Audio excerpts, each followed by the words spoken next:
president is making phone calls to world leaders with specific requests to cease their interactions with the regime.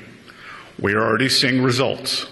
Over the weekend, comments from Iranian leadership clearly acknowledged the effect of this campaign, and nations that facilitate any interactions with the regime should quickly heed our message. Those who stand with the United States will reap the rewards of our partnership. Those who tether themselves to the Iranian regime should expect to share in the isolation of a withering regime. Teams from Treasury, State, and the U.S. military are now meeting with their global counterparts to tell them that the United States expects action. Every country has a defined timeline to shut down activities we have identified. If they do not take action, we will do so unilaterally through Treasury authorities. Iran now faces a very clear choice with only two paths before them: complete global isolation and a subsistence economy, or a path back to normalcy with an opportunity to rejoin the global economy. Today, we are launching Operation Economic Outcast to foreclose every other option available to the Iranian regime. Treasury has mapped every node, every facilitator, and every network that Iran has used to smuggle oil and evade sanctions. Beginning today, the actions of Treasury and other agencies will tighten the noose and block every potential source of revenue that funds the IRGC and the evil Iranian regime. We are enforcing a zero leakage approach. There will be no minimal breathing space for the regime to rebuild its capacity to inflict terror against America and the world. The final refuge of this regime is the mistaken conclusion of nations that still finance the Iranian threat in the hopes of evading it. It is no longer acceptable to operate in the gray spaces of this conflict. Countries cannot claim they are blind to enabling this activity.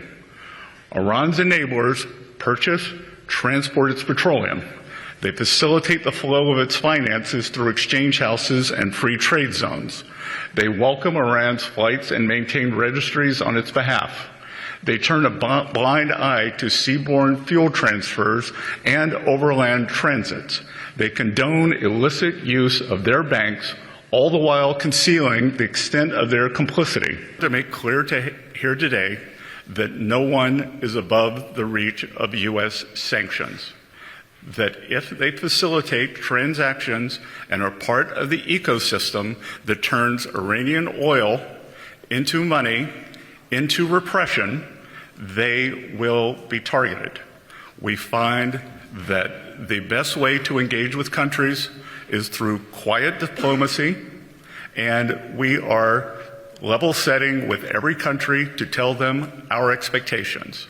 We know who they are, they know who they are.